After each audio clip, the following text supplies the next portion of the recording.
Bonjour, dans cette présentation vidéo, nous allons nous intéresser au calcul des potentiels d'oxydoréduction. On va commencer par un petit rappel de cours. Les oxydations cellulaires sont une suite de réactions mettant en jeu des hydrogènes ou des électrons.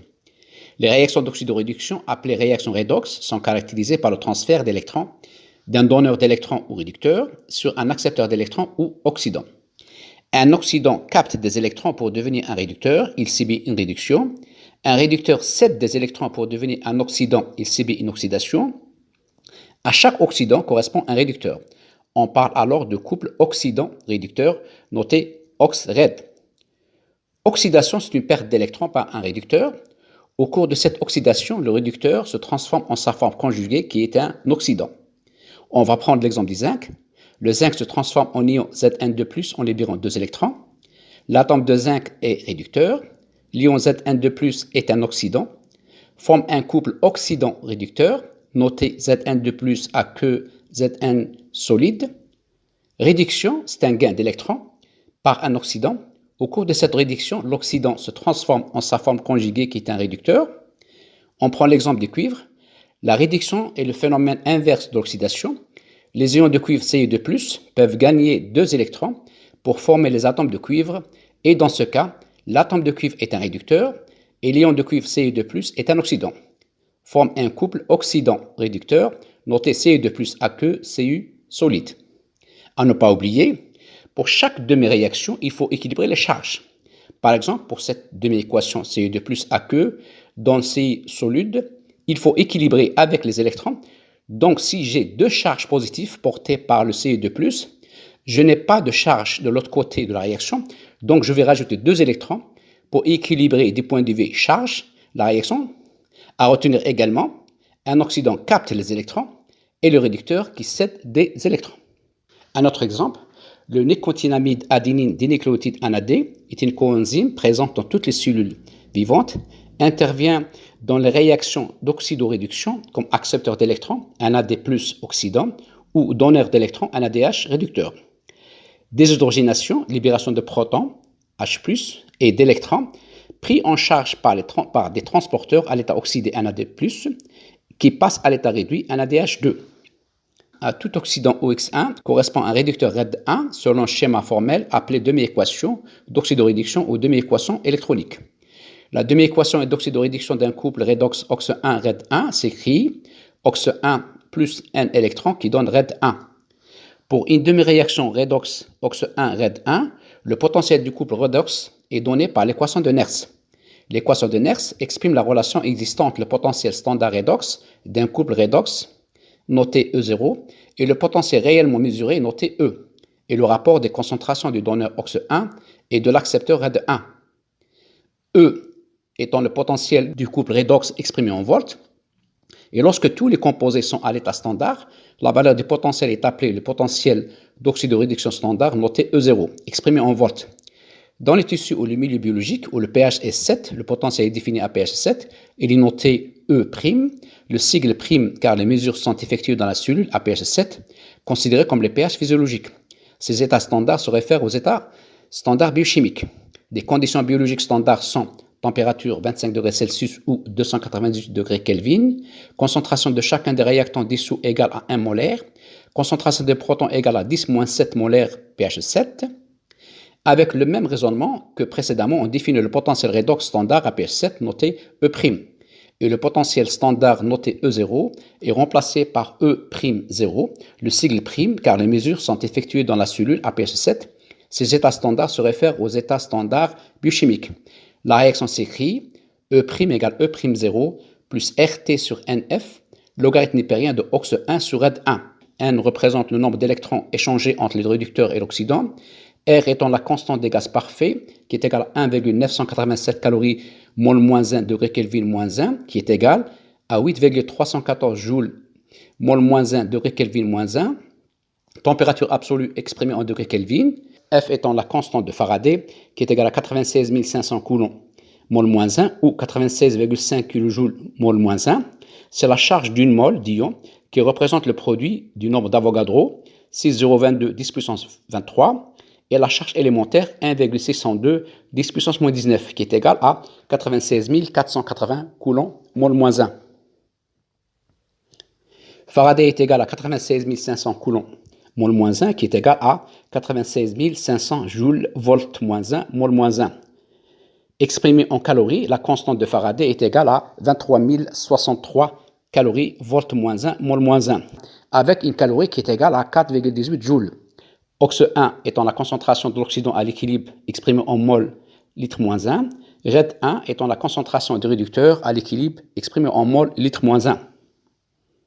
Prévision des réactions d'oxydoréduction. Les oxydations et les réductions sont toujours couplées, d'où le terme d'oxydoréduction. En effet, les électrons cédés par le composé donneur qui s'oxyde sont récupérés par le composé accepteur qui se réduit. Le composé donneur est un réducteur, le composé accepteur est un oxydant.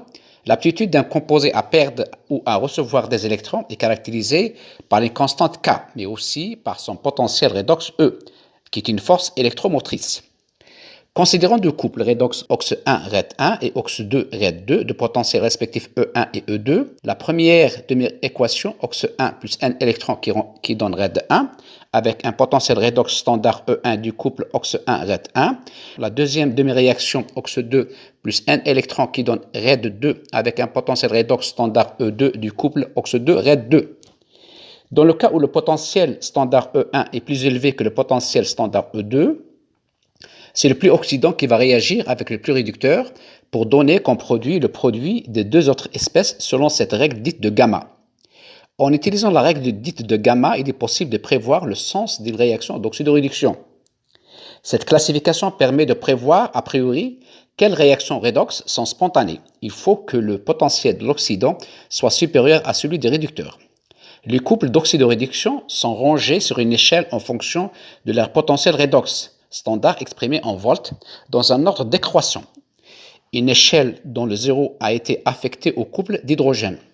Le pouvoir oxydant des formes oxydées décroît de haut en bas, tandis que le pouvoir des formes réduites augmente. Le couple avec les plus forts potentiels oxydants étant placé en haut de l'échelle. Dans notre exemple, il s'agit du couple OX1 Red1 avec un potentiel standard supérieur au potentiel standard du couple OX2 Red2. Les couples avec un potentiel standard élevé impliquent un oxydant fort. C'est le cas du couple OX1 Red1. Les couples avec un potentiel standard bas impliquent un réducteur fort. C'est le cas du couple OX2 Red2. L'oxydant le plus fort dans ce cas est OX1 et le réducteur le plus fort est le Red2. Plus le potentiel standard d'oxydoréduction est grand, plus l'oxydant du couple a un pouvoir oxydant élevé. Plus un couple redox a un potentiel de réduction standard bas, plus il a tendance à céder ses électrons. Par conséquent, la réaction la plus favorisée thermodynamiquement va faire intervenir l'oxydant le plus fort, dans ce cas c'est l'OX1, et le réducteur le plus fort, dans ce cas c'est le Red2, pour donner Red1-OX2. En général, tout couple redox oxyde un couple redox de potentiel inférieur. Ce qui est important à retenir, c'est l'écart entre les deux potentiels standards des deux couples qui doit être assez conséquent pour que la réaction soit franche. On remarque que l'OX1 est un meilleur accepteur d'électrons que l'OX2. On doit donc inverser l'équation du potentiel redox le plus faible, soit celle impliquant l'OX2. On obtient donc la possibilité d'additionner ces deux demi-réactions. La première demi-réaction 1, OX1 plus un électron qui donne Red1. La deuxième demi-réaction Red2 qui donne OX2 plus un électron. Pour obtenir l'équation globale de l'oxydoréduction, on additionne les deux demi-réactions, celle de l'oxydation et celle de la réduction. Avant de procéder à l'addition des demi-réactions, on doit s'assurer que le nombre d'électrons soit égal autant dans les produits de la réaction d'oxydation que dans les réactifs de la réaction de réduction. Tous les électrons cédés par le réducteur des premiers couples sont captés par l'oxydant du deuxième couple. Par conséquent, il n'apparaît aucun électron dans l'équation de la réaction. À retenir également, dans une solution, il n'y a pas d'électrons libres. Il faudra faire en sorte que d'ajuster le nombre d'électrons pour qu'il y ait autant d'électrons captés que d'électrons cédés. La réaction d'oxydoréduction se fera spontanément dans le sens où le couple de plus grand potentiel normal d'oxydoréduction sera présent au départ sous sa forme oxydante. L'oxydant le plus fort dans ce cas c'est OX1 et le réducteur le plus fort dans ce cas c'est Red2 pour donner Red1-OX2. Le potentiel redox de la réaction globale est donné par la relation de Nernst. Le potentiel redox est désigné par E', le sigle prime indique que la réaction a lieu à pH 7, considéré comme le pH physiologique. Ces états standards se réfèrent aux états standards biochimiques.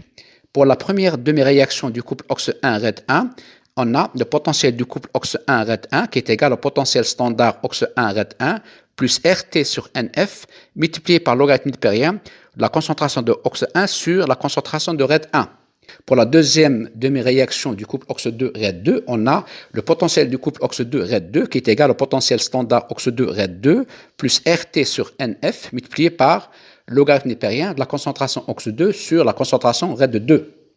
Dans le cas où le potentiel standard redox du couple OX1-RED1 supérieur au potentiel standard redox OX2-RED2, le potentiel redox de la réaction globale, E'3, représente la différence de potentiel standard entre les deux couples redox qui est égale à la différence entre le potentiel standard E'1 qui représente le potentiel standard accepteur. Dans ce cas, il s'agit du couple OX1-RED1 et le potentiel standard E'2 qui représente le potentiel standard donneur du couple OX2-RED2 plus RT sur NF multiplié par logarithme newtonien de la concentration de OX1 sur la concentration RED1 moins logarithme newtonien de la concentration de OX2 sur la concentration RED2. En développement, on obtient le potentiel redox de la réaction E'3 qui est égal à la différence entre les potentiels standards des deux couples redox E'1 moins E'2 plus RT sur NF multiplié par logarithme newtonien OX1 RED1 sur RED1 OX2. L'acétaldéhyde est réduit en alcool ou éthanol. La réaction est catalysée par l'alcool déshydrogénase avec consommation de NADH+ formé dans la glycolyse et régénération de NAD+. Acétaldéhyde plus NADH+ donne éthanol plus NAD+. Les deux demi-réactions d'oxydation et de réduction, la première demi-réaction dont le potentiel standard du couple NAD plus NADH est égal à moins 0,32 volts. La deuxième demi-réaction dont le potentiel standard du couple acétaldéhyde-éthanol est égal à moins 0,197 volts. On remarque que le potentiel standard du couple acétaldéhyde-éthanol est plus élevé que le potentiel du couple NAD plus NADH. On va reprendre le même raisonnement décrit précédemment en utilisant la règle dite du gamma. Plus le potentiel standard d'oxydoréduction est grand, plus l'oxydant du couple a un pouvoir oxydant élevé. C'est le cas du couple acétaldéhyde-éthanol. Plus un couple redox a un potentiel de réduction standard bas, plus il a tendance à céder ses électrons. C'est le cas du couple NAD plus NADH. Donc, tout couple redox oxyde un couple redox de potentiel inférieur. Donc, la réaction d'oxydoréduction se produit entre l'oxydant le plus fort acétaldéhyde des deux couples et le réducteur le plus fort, c'est NADH, pour donner éthanol et NAD+. Donc, la réaction d'oxydoréduction se produit entre l'oxydant le plus fort acétaldéhyde des deux couples et le réducteur le plus fort NADH pour donner éthanol et NAD+. La variation des potentiels standards de la réaction d'oxydoréduction globale est égale à la différence entre le potentiel standard du couple accepteur acétaldéhyde-éthanol et le potentiel standard du couple donneur NAD plus NADH. On remplace par les valeurs correspondantes, on obtient la variation des potentiels standards de la réaction globale est égale à 0,123 volts. Les réactions redox spontanées possèdent une variation de potentiel positif. Variation d'énergie libre d'une réaction redox. La quantité d'énergie fournie par le flux d'électrons et permettant de produire un travail est delta G égale moins NF delta E. Lorsque tous les composés sont à l'état standard, delta G est noté delta G0 et delta E est noté delta E0. Delta G0 égale moins NF delta E0 à pH 0. Dans les tissus au milieu biologique où le pH est 7, delta G est noté delta G'0 et delta E est noté delta E'0. Le sigle prime car les mesures sont effectuées dans la cellule à pH 7. Considéré comme le pH physiologique, ces états standards se réfèrent aux états standards biochimiques. Delta G'0 est égal à moins NF delta E'0 à pH 7 dans les conditions biologiques, avec delta G'0 égale moins RT multiplié par 2,3 logarithme décimal de la constante d'équilibre, F étant la constante de Faraday qui est égale à 96 500 coulombs mol moins 1, qui est égale à 96 500 joules volt moins 1 mol moins 1, qui est égale à 23 063 calories volt moins 1 mol moins 1. N étant le nombre d'électrons transférés, delta G'0 c'est la variation d'énergie libre standard, Delta E prime 0, c'est la variation du potentiel redox standard exprimée en volts, est égale à la différence entre le potentiel standard de l'accepteur et le potentiel standard du donneur. Ainsi, une réaction d'oxydoréduction qui se déroule spontanément, l'échange d'électrons entre deux couples redox va entraîner une variation du potentiel positif delta E positif, alors que sa variation d'énergie libre sera négative, delta G négatif. Lorsqu'une réaction évolue dans un sens donné, delta G et delta E varient en sens opposé. Si la variation des potentiels est négative, alors la variation d'énergie libre est positive.